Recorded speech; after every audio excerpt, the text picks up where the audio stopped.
Hello, welcome to Studio 23 Nashville. I'm Bryan. And he is in trouble today because he's got two redheads in the room with him. So watch out. That's some hot stuff tonight. I'm telling you, Laura Powers is our guest. We'll be right back. Welcome to Studio 23 Nashville with your hosts, Jennifer Herron and Bryan Cumming. Today's very special guest is Laura Powers.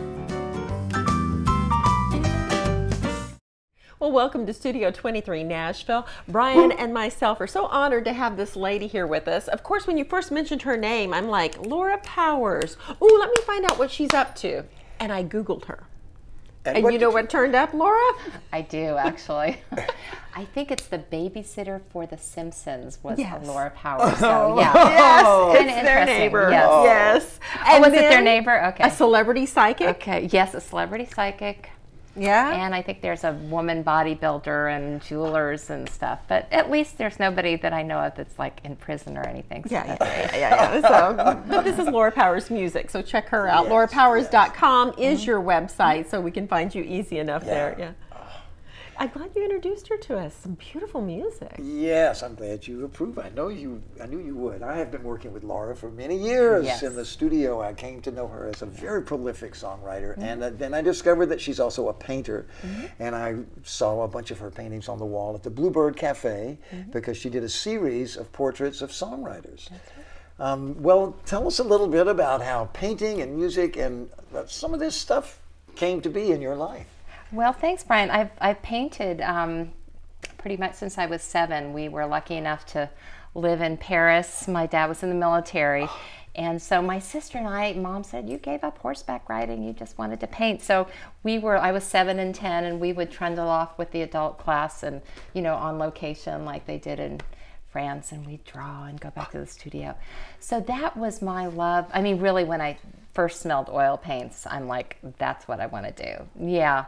So anyway, and of course we got to see all the museums and everything. But when I got to Nashville, I thought, it was 1994. I'd moved here from Los Angeles. I was doing music, had some bands there, but I really was intrigued by songwriters. And Jill Colucci was one of them, and there was another pretty famous man that I saw speak. And I remember thinking, these people are very literate. They love to use words. There just seemed to be something like a deeper well there. And so I'm like, oh, I like the songwriting thing. And so I came to Nashville for a big seminar, maybe an NSAI seminar, and then the boot camp for writing. And, I knew, okay, it's time to move out from Los Angeles. So when I got here, I thought maybe doing a painting series of some well-known female singer-songwriters would be a good idea. And it was a lot of fun. I did it in this tiny apartment, and I had a roommate, and the paintings were about this big. So 12 female singer-songwriters, people like Angela Cassett, a few others, Kim Parent, and it was really fun. So the idea was, it was called Golden Muses, and there was going to be a gold leaf element in there. But as I took photographs of the women, I asked for their input. And again, a lot of musicians have a painterly, they love art. So really each and every woman had a very good idea of how she saw herself. I find it interesting, the correlation between the two, because basically songwriting is putting imagery, with the words. Yes, you're painting a picture with words, and then the paintings, of course, with the paintbrush and stuff. So. And Angela Cassett, who wrote I'm Looking for Something in Red, lovely woman and singer. She said, it was really fun. She's like, I always wanted to be the masthead on a ship. So I'm like, and a masthead you shall be. I remember that. I was going to say, that's the one that what an image for a writer and a person to identify themselves that way. There's so much imagination. And it's still in the Bluebird. Well, it's not. It was up for several months in there, and we did a benefit, and each and every of the singers, of the female singers, was able to perform. So they've never performed together previous to that or since, and it sold out like pretty immediately. I was talking to you a little bit earlier when y'all were downstairs playing about your Celtic influences, and we were talking about Ireland and your family roots, and you were like, you've got to be from there, and I'm like, red hair, you too, right. You've got some pretty famous family, right? When it comes to Well, Irish roots, let's ancestry. just say that my last name is Powers, and there is actually a very nice Powers whiskey from Ireland. So if you call that famous, yes. And I don't know that they're exactly my relatives, but I've had enough Powers whiskey that I feel I can claim. Yes. Oh, and you cannot have Irish coffee without Powers. Powers is a Makes it secret authentic. ingredient. And you learn Yes. that in Ireland, Yes. which is cool because I went over recently and had an opportunity to, with my boyfriend, to film a real Celtic Irish dancing, very roots and cultural stuff, and it was great. But we did no partying or anything, so the Powers was not imbibed in then. Well, going was to in New Ireland to Jersey, record a documentary film, that's pretty. It was an amazing and remarkable experience. And then the thing that happened a couple of weeks before I left, my sister, who's our family historian, sent me all this information, and it turns out my grandmother, who didn't have the Powers name, but she was an O'Malley, she lived within maybe 7 kilometers of where we were going. So as the no time in my life the synchronicities have ever happened so strongly. But basically we went there, and in the middle of shooting the documentary, we had a tiny bit of time to go try to find this birth cottage of my grandmother's. And believe it or not, we actually found a living relative there, found the cottage. I got to sing a song to the to my elderly cousin, I guess. And then he, of course, went to the back and brought out some moonshine, which we had to toast to it. It was, I think that's called bonding. Yes, over there. That's how they do it in Ireland. And you have one of your O'Malley relatives. Was it the grandmother or great-grandmother? It's great-grandmother. Yes, her name was Bridget O'Malley, and then there's, of course, a very sad, they love those dramatic stories, a sad song called Bridget O'Malley. So I had learned that in hopes that it might come in handy, and I, was able to sing it to my cousin. So. You mentioned those sad songs. So what will happen in the pub towards the end of the night is they've all got their drinks up in the air, and everybody's so swaying and getting somber, and it's one of those, So what a great That's our heritage right there.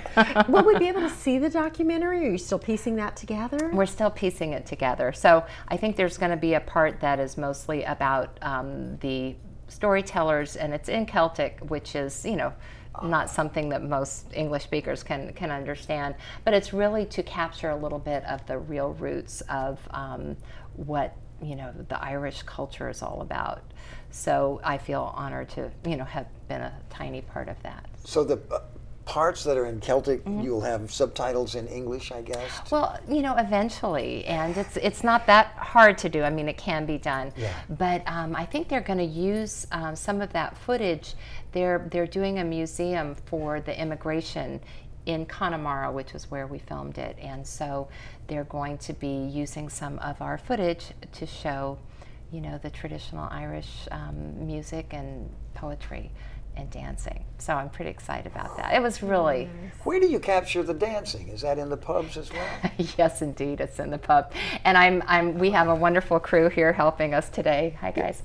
And just so you know, we went from not having a clue, because we had to do this big, it was a very live sounding room, and we just had 2 cameras, and we didn't really have mics, to capture it, lapels. But anyway, so we went from it totally being, doing our very best to the next night we contained it a little bit more, and we got some really good footage, but we had to learn quickly. You were using the mics on the cameras.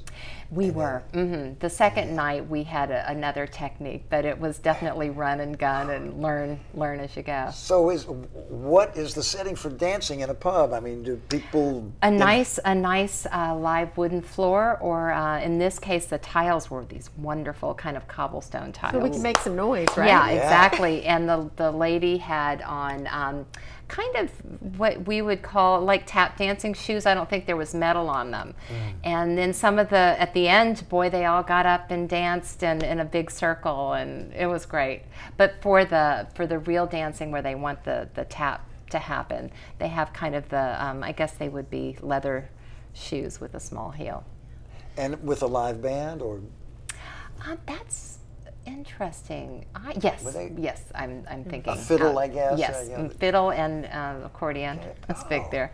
And guitar, yeah. So I think those were Very present at the rhythmic. time. Yeah. Well, we're going to find out about your music in just a second here. We'll be right back on Studio 23 Nashville with Laura Powers.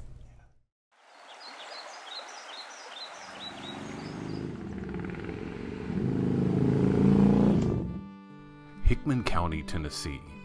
It feels a lot like home, or how home should feel. Come by, sit a spell. Soak in the goodness that inspired Minnie Pearl to write about this special place. Visit Hickman County, Tennessee's hidden treasure. Be the envy of the neighborhood. Make your friends jealous. Be the first on your block to get official swag from Studio 23 Nashville, Pinkerton Productions, and Bryan Cumming. Just visit our store at the bottom of the page and order yours today. Well, Laura, this is a song. It's on your third Legends of the Goddess album. Yep.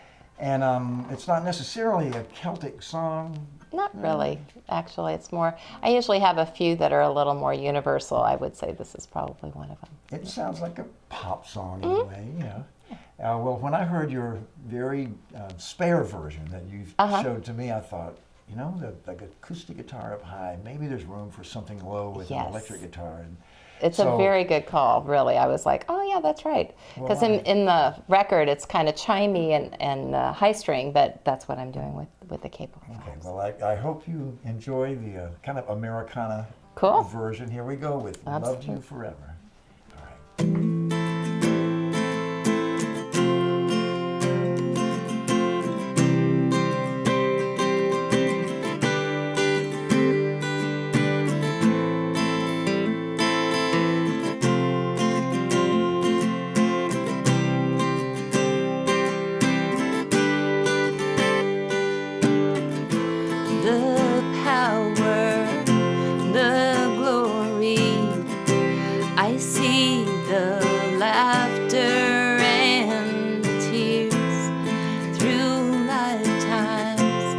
Story grows ever stronger with the years. Only you hold the key to my soul. Only you can set it free. Oh, darling, I know that I've loved you forever.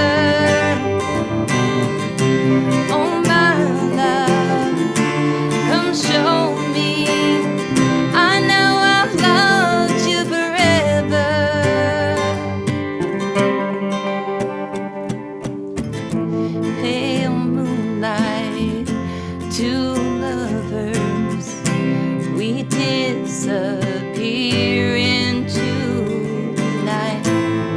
Deep shadows are covered. We disappear before dawn's light. Only you hold the key to my soul. Only you can set it free. Oh, darling,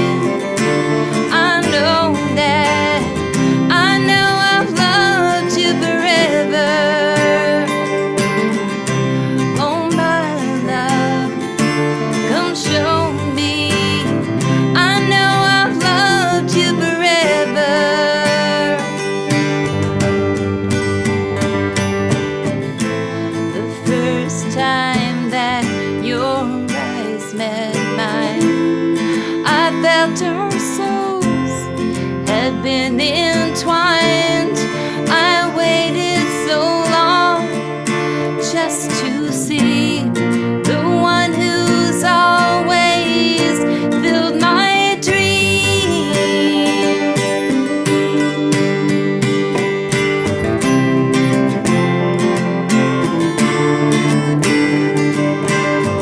I know I've loved you forever. Oh, my love.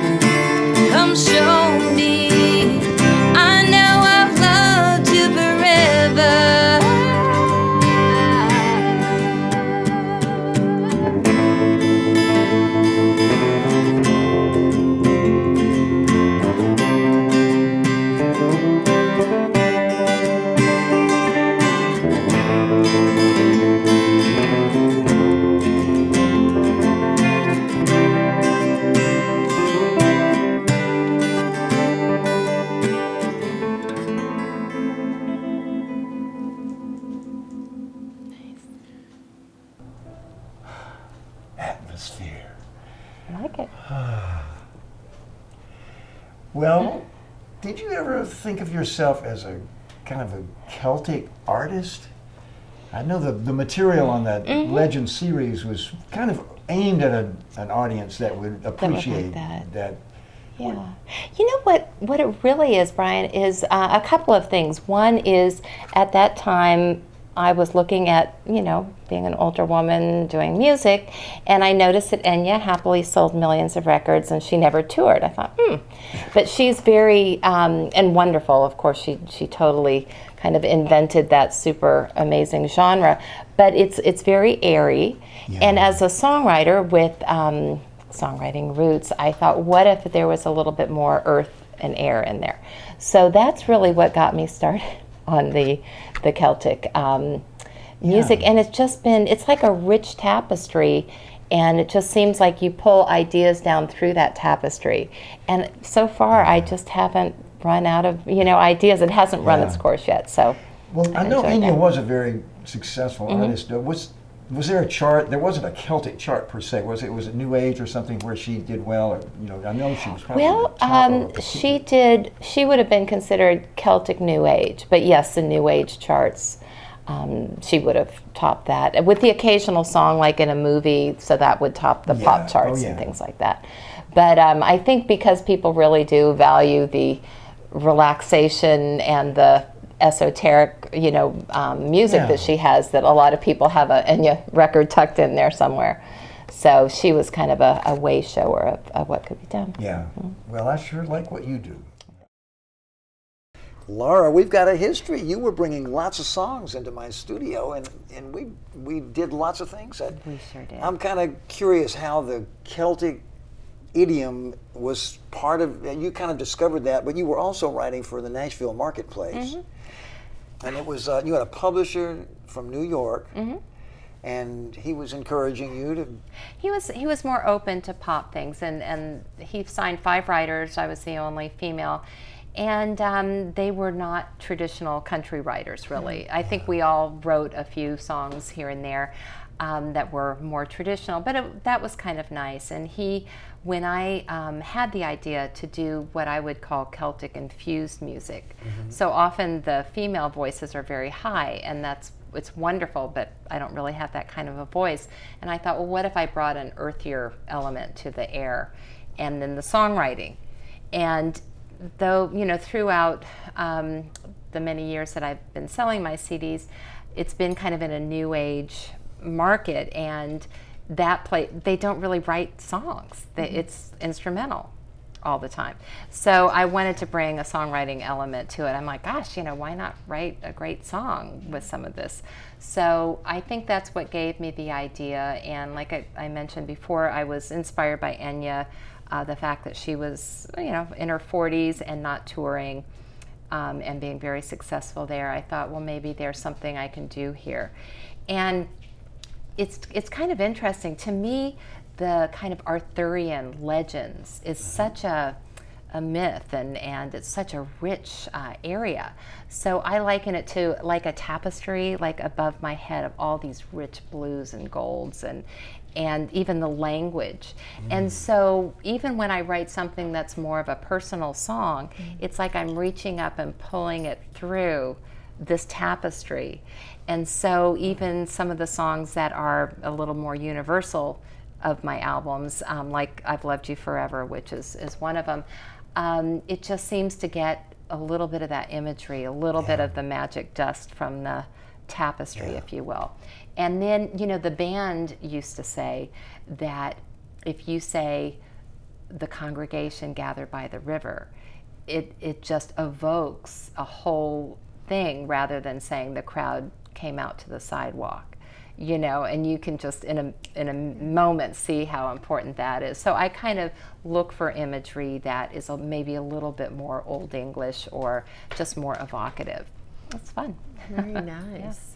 Well, was there a particular point where you decided you were the artist, or you were writing songs that you could perform as an artist, as opposed to songs for the Nashville? That's a very good point. Well, to be honest, the songs that I wrote for the Celtic, it's like I feel like I write the song to be the best it can be, and it's like, I got to sing it now. And again, a lot of it has a lot of range, and I don't have that kind of high, super straight Irish type voice. So that has been a big challenge, to actually sing my songs. What I envisioned was I was the storyteller, and that other people would cover the songs. And in a really neat way, I've actually had, and I'll take that as a compliment. Yes. I've actually had, more people cover my songs, not trying, just putting my art out there. So that feels really nice, So a few years back, NPT used my stuff for years. When Michael McDonald was saying, NPT is important, because it was like, that was my music in the background. Wow. So a lot of their new branding for the station idea for maybe 4 or 5 years. So that was really cool too. Where all has it been used? It's been used TV, movies as well? Movies, I just got a BMI statement that shows a film usage in France. I've had a lot of my music on Celtic compilations distributed through a French and Canadian distributor. So it's interesting. You just try to get it out there, and these things pop up. So, and Do the French and Canadians feel some kind of kinship with the Celtic tradition? Is there a? I think so. The Canadian, there's a singer-songwriter that does very well up there that is Canadian, and I think they look to their Celtic roots very strongly. So the really neat thing about, not only working with you and with the context of this album, is that I liken it to, you gather your flowers and you arrange them. It's like sometimes when we co-write a country song, your co-writer will be, this artist would never cut it. Would never cut it without. We can't say beer. And so I liken that to like starting to cut the heads off of your roses. And in this case, it's like, if it sounds good, this is the rock and roll adage that I live by. If it sounds good, it probably is. And that's the only rule you need. Isn't that awesome? It's like, is this the best sound we can find? Does the song want to do this? Does it want a longer instrumental part? That's all you need. And it's so nice and liberating when you're not working with the confines of trying to get the song cut. Right. I think it's amazing, though, you don't always have to have an instrument, so to speak. It doesn't have to be a saxophone or anything. I mean, whether you're playing the countertop, water jugs, or whatever, it works, right? Yeah. Creating different sounds. It's amazing. Yeah, well, I've really enjoyed it. I didn't think that it was something we couldn't do. It's just now that we can look back on it, we did it, and it was exactly. It's like, I guess it worked. Yeah. And that's the other thing that's nice, too, is that you can put something down, and if it doesn't bother you 2 days later, then it probably is working. And just kind of that gentle, this is probably cool, and I don't have the budget and even the maybe patience, like Quincy Jones did how many 2,000 mixes of Billie Jean. Of course, the second one was the one they used. But the British have a tradition of, in rock music, just getting that sound and then printing it, and then you get the next instrument, and then you build and you build. And that's pretty locked in. I mean, that's their sound. And that's what I did with this music. I never went back. Because sometimes people in different studios, not you, Bryan, different studios, they said, well, you can come back and get a different bass sound. And I'm thinking, nope, we're going to get it now and move on, because I just don't have that kind of time for that. Right, and capture that moment for sure. All We're right. capturing some doggy moments. I tell you what. Is that a bone? Now this is nice conversation when the dogs are kicking back, eating dinner, eating their bones with us. Studio 23. I was hoping it wasn't Glad one of you're your with us. We'll be right back. Transformer thingies.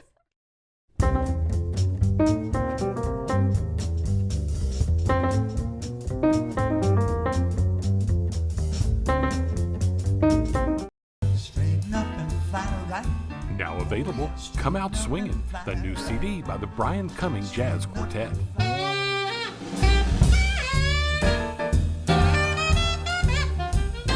Come Out Swingin' is available at Studio23Nashville.com and all major digital retailers. Come out swinging. Come Out Swingin' by the Bryan Cumming Jazz Quartet. Get yours today. Laura Powers, it is a great treat to have you on this show. Thank you, Bryan. It's great There to are be many here. barriers that we're breaking here. We're Okay. innovators. Number one, you're the first artist to wear gloves while performing. Good, that's good.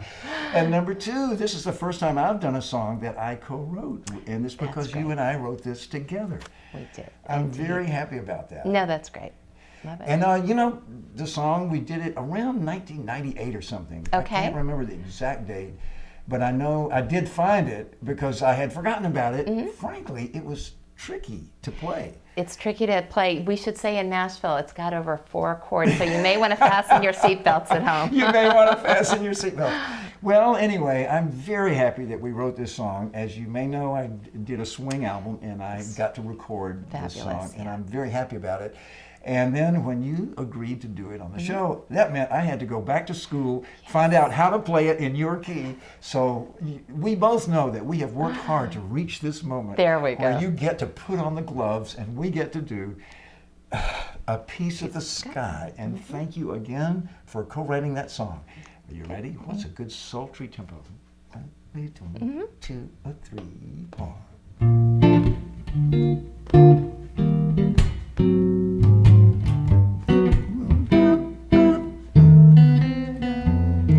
I've always been a dreamer, floating through the world as my cup overflows.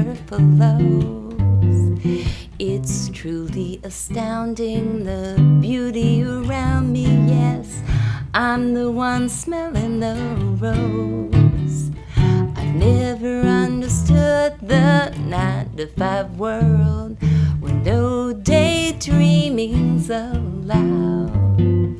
The fuss and the bustle, the rush and the muscle, just to get ahead of the crowd. I fly like a kite without a string, climbing and soaring on dreams. Some build their castles of gilded stone, surrounded and tied down to things that they own, and they'll get a slice of the pie, but I'll take a piece of the sky.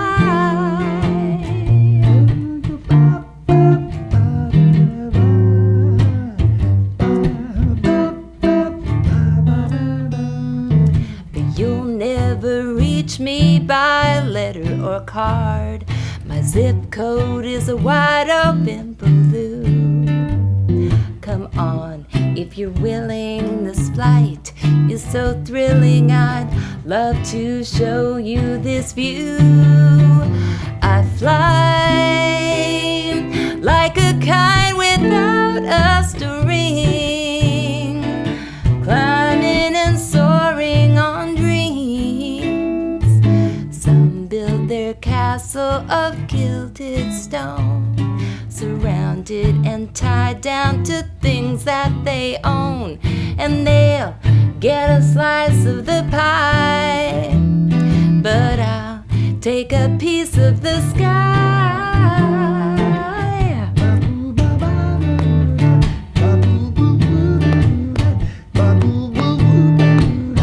Oh yeah, they'll get their slice of the pie, but I'll take a piece of the sky, of the sky.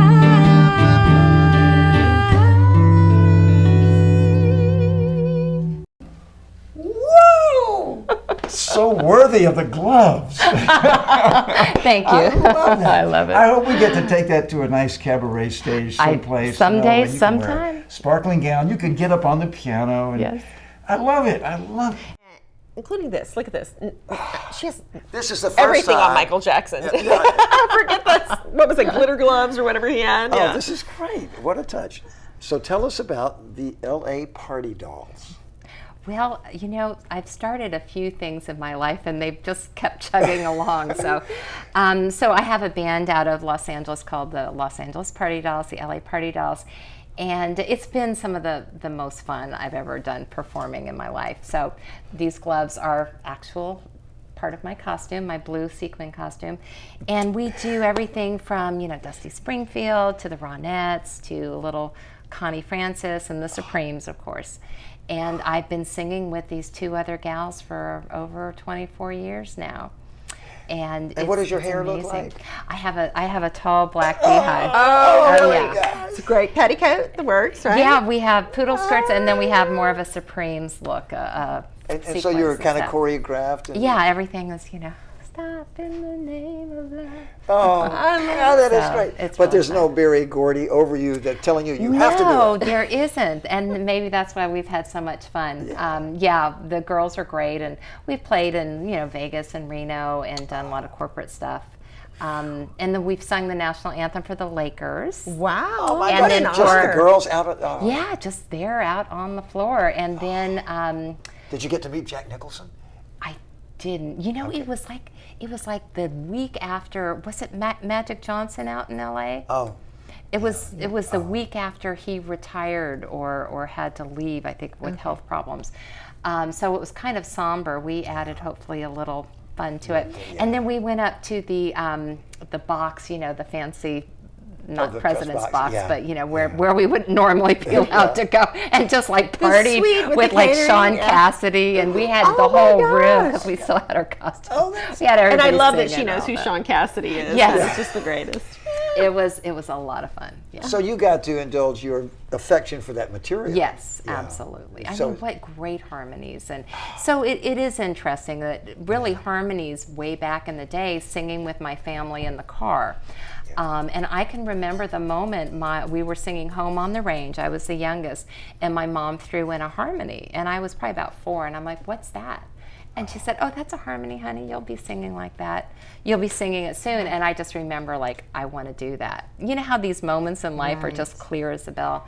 So that was one of them. I know. They're stunning, aren't The they? Powers Family Singers. Yes. In the car. In the car. Um, And to this day, like when we did change out some personnel over the years with the Party Dolls, one of the best indicators that they would be good is if they sang harmonies with their sisters growing up. Yeah. Because you can't just learn harmonies. Right. So it's not something you can kind of wish to do. And of course in Nashville we see the best of the best, that they like read your lips and sing the harmony and the right words, which is pretty amazing. And a lot of those background groups in Nashville are families. It's that Exactly. family harmony Yes. thing. And yeah, that's it a is. classic, yeah, throughout Right. time. Amazing. I've got to see the LA Party Dolls. This is it a private party thing, or do y'all do shows? We do a touring? lot of private parties. We're going to do some shows, kind of unveil a new show in Palm Springs and Los Angeles in February.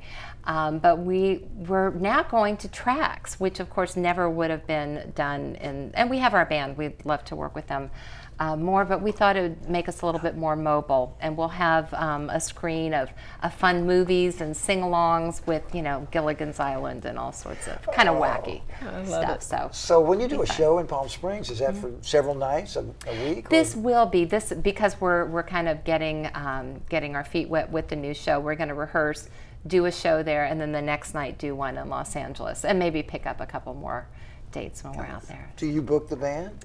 I do, and we're looking for help. We're looking for management. Because I think that does work better when somebody else does that. You would go over great in Branson, Missouri. I went on a trip up there, and true. I saw Fabian in concert. Oh my gosh. Everybody remember Fabian? I was howling The real at the top of my Fabian? lungs. The real Fabian. Fabian. He's still at it. Oh, yes. Well, He's still a some of cutie them- pie. Some of them are great. We were asked to work at the Surf Ballroom where Buddy Holly had his last, the winter dance party. They do a winter dance party every year there. Oh. And so kind of like the Fabian, Frankie Avalon was there, and he was fabulous. He was so much fun and gracious, and he had the big screen, and he had a lot of his, like, oh yeah, that's when I did that. So we had a whole very easygoing repartee, and the Crystals were there. We got to meet them, and they did to Do Run Run and Be My Baby, and so anyway, it's all good. It's just such happy music, Right. really, and that's why I've done it for so long. It's because everybody watching us is happy, whether they're toddlers to great grandparents. You know, the women are back there going, And the lyrics are always so catchy Yeah. on those songs from that era, so you can't help but sing along. Yeah, It kind exactly. of falls into place. Definitely. like, it's my party, and and the ladies are like, I had my hair like her. Yeah. We can see them out in the audience because I wear the beehive, and the girl has the other girls have bouffants, blonde and redhead. So you see them like talking to each other. It's like, I know what you're saying. But it so was much a fun different time. from the trilogy, right? Oh, That's a gosh, stretch. yeah. It is, and before I wrote the Legends of the Goddess, my serious music, I had a dear friend say, when are you going to write your serious music? And like, why are you still doing this other thing? And I said, I know what you mean. I said, but it gives me so much joy, and everybody else. It's such a happy event that it's almost like irresistible. It's not like being the brooding dark artist looking at your shoes. Do you know what I mean? We're not bringing you down, folks. We're bringing you up. People are dancing. And the little kids come out. We would do a lot of classic car shows, like in Reno, where everything that's a good stops band. for something called Hot August Nights. And we were one of the bands that would come back every year for like over 10 years. And people would come out and see us. And then the little ones would have, the little poodle skirts. And so it's a kind of a fun family thing. The music is great. But in a way, it's a kind of an illustration of American art, American culture, because it's classic, it is. great songs from a particular period, and just because they're popular and make people happy doesn't mean they're not great. Right, exactly. And then Well, Laura, once again, we're innovating. we're crossing boundaries. We're crossing boundaries. Yes, a plastic water bottle that has served as a percussion instrument on one of your albums, perhaps. probably. And you recorded this song at home. I did, yeah. This was just kind of a fun one, but it's a cool song about Beltane, which is a Celtic holiday. So I will just enjoy to hear a little of Bryan's percussion on It's this. a Beltane fire. Did you know anything else about the holiday, a particular time of year? Yeah, it's May the 1st. Oh, okay. Kind of a springtime a happy So party. It's definitely a happy party. All right, well, I'm glad you told me. I will get in the mood here. All right. Okay.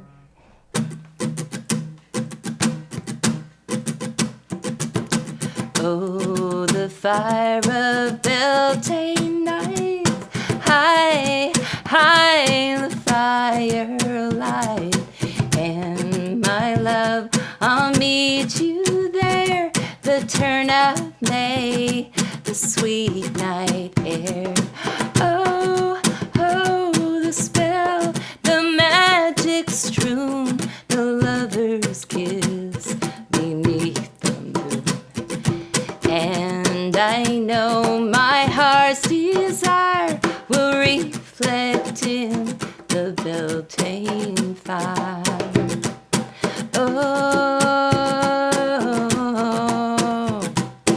oh, a circle cast, a circle drawn, a blackthorn bush, a willow wand, a wand. Oh, my love, there is no sleep, for in this dark my eyes can see, and by this night, by yon oak tree, by the fires of Beltane, come to me. Well, we would like to talk a little about your Legends of the Goddess series. This is something that you came up with, and you've been selling these albums for several decades at this point. Well, a little over one at least, yeah.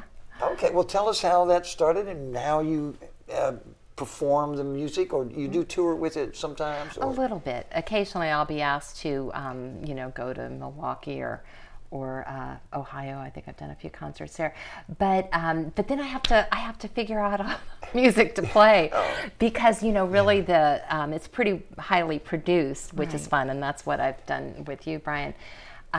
So, stripping it down to guitar vocals. Actually, one thing that I do that is fun when I do travel is I usually find a local, like either guitar player or drummer, like percussionist. Yes. And I've worked out, I challenge myself each time I perform somewhere to do more like audience participation. Oh, nice. Because the songs aren't, don't really lend itself to that. So I actually wrote a children's song so they could come up and dance and kind of act out the words. But one fun thing I do at the end, or at least I think it's fun, is I encourage people to bring percussion, and then I get all the drummers up on stage at the end, and I have one person kind of the leader drummer that I've already worked out a little pattern with. Oh, and then I take words from the audience during the break. So I make a song up on the spot. But I kind of make it easy on myself because, I don't do the guitar with it. So what I'll do is I kind of have an idea for a chorus, kind of an all-purpose chorus, and then I'll write down all the words and have that on a mic or a stand, and then I'll step up to the microphone and sing that, and then I'll step back and the drummers are going the whole time. Oh my gosh. And then when I'm ready to go again, I step up. And people love when you're on the edge. They love it. They love a good train wreck, and I guess I'm willing to play along with it. So it's a lot of fun. Wow. Neat. That Yeah. is Matt great. Davis used to do that on his TV show. Oh, Do really? you remember that back in the day? Where he would have the audience call out things and try to write a song on the spur of there. the moment. And I cannot even imagine, how quickly your brain has to move and make that music. Well, because it's not just like saying words. Right. Or making a Yeah. sentence. Yeah, You've got to you make it flow with some music. Yeah. That is There an is- amazing it's talent. such a variety of music that has come through you, and I like it all. There's so much. The LA Party Dolls kind of focus on '60s girl groups, and then the Celtic stuff with a totally different sonic landscape. And you've done commercial pop and country. And It's neat. It's American music. Yes. And when I was living in, after college, I went and lived in Paris, very bohemian for 3 years, and sang in rock clubs and had a little record deal, very popular. It was the 80s. And it was a blast. It was great. But, they never, ever expected me to only do rock or whatever. I was in a bluegrass band over there. in France. In France, the Transatlantic Cowboys. It was kind of an all-star band. Was this the group that got signed? And you were No, no, I got signed by myself. But so that's where the songwriting thing was always interesting, because when I was an American singer over there, I always had to translate lyrics, and that's how I ended up getting my record deal, is because it was a song a French man heard, and then the producer said, "We're going with this American girl, I want you to hear it in English." So I'd done the words So you're translated. fluent in French, and you see Well, that not that. I mean, I'm kind of fluent, but you can always, Brush figure up. out. Yeah, it's not that hard to translate from French into English. It's much harder to translate into a foreign language. But I thought that was really neat that they didn't expect you to be pigeonholed. Right. They absolutely expected you. Well, of course you do bluegrass. Of course you do rock, because it's all American music. I hadn't done the oldies at that point, the Yeah. 60s music then, but I mean, we had a little smattering of everything in our club. It wasn't like we had to be like here in the States. The top 40 is very, you've got to do what the club owners want you to do. It was very, you were much more respected as an artist over there than you were. We were talking a little earlier about your years in Philadelphia and how you became exposed to that side of soul music and the spinners and the stylistics. Well, the and that. stylistics, for some reason, just had a lot of songs out then, and we had been talking about how they're really orchestrated. Yeah. And not that my Celtic stuff really is exactly like that, but I found that I enjoyed kind of giving a prelude, a postlude. It's like it's literary. I've always felt my Celtic stuff, it's like reading a book. If people like it, and it's not everybody's cup of tea, but if they like it, they often will buy everything. And it's almost like a little postcard to your listener, because you're finishing up a song and you take it into the next song sometimes. And so I guess it would be more like the concept albums of that maybe we grew up on, where you're presenting a body of work and it does fit together in a certain way. And I think, I wouldn't be surprised if that gets reappreciated just in general, because now it's very singles driven, Right. with music. With the downloading, I think it's created that atmosphere. And I heard another singer say something to the effect of what you were saying. Well, if you just buy the one song, it's like reading one chapter of the book. You don't have a clue what I'm about or anything else. So very interesting. I think it is coming full circle, yeah. And it does relate to the technological changes in the music business. And Right. an album that's, in our mind, is a large physical object that has artwork. Yeah. And Laura, having painted the covers for her Legends of the Goddess series, that it's so important to see that as part of the experience of hearing the music and receiving the postcard from you. Well, and that is an interesting point, because actually the music that I made with the Legends of the Goddess is a little deeper, if you will, more, I don't know if complex is the right word, more layers to it. Because when I paint music, and that too, when I paint, I will only listen to special music where the writer has given us something deeper. Do you know what I mean? If you're going out on a Friday night, you might want to put on some AC/DC or something, but when I'm listening, it's going to be a writer like a Richard Thompson or a Sean Colvin that is an artist. And so part of what I wanted to do is present music that is a little deeper, that I would like to paint to, in hopes that somebody else gets that deeper experience as well. So. I mean, it's like you owe it to your own art to be inspired by something that has layers. And interestingly, it's done much better for me doing this thing that is very much, of my heart and my own music. It's really my art. And then the country, trying to be in that market. Because, really all of my friends have fabulous songs that are unheard in that market. Just, hit songs. And I may have a couple that deserve to be heard, but probably never will. So it's nice to have done this little art piece, and then to have that music, it's been covered, it's been used in the MPT station ID, so It's amazing. Not we have enjoyed visiting with you so much. Be sure you check out her website. Again, it's laurapowers.com. She is not on The Simpsons. She cannot tell your future, I don't think. But she can sing some great music and paint some beautiful pictures. So be sure you check out laurapowers.com. Thanks for joining us on Studio 23 Nashville. We've had a great time with Laura. Thank you so much Thank for joining you. us.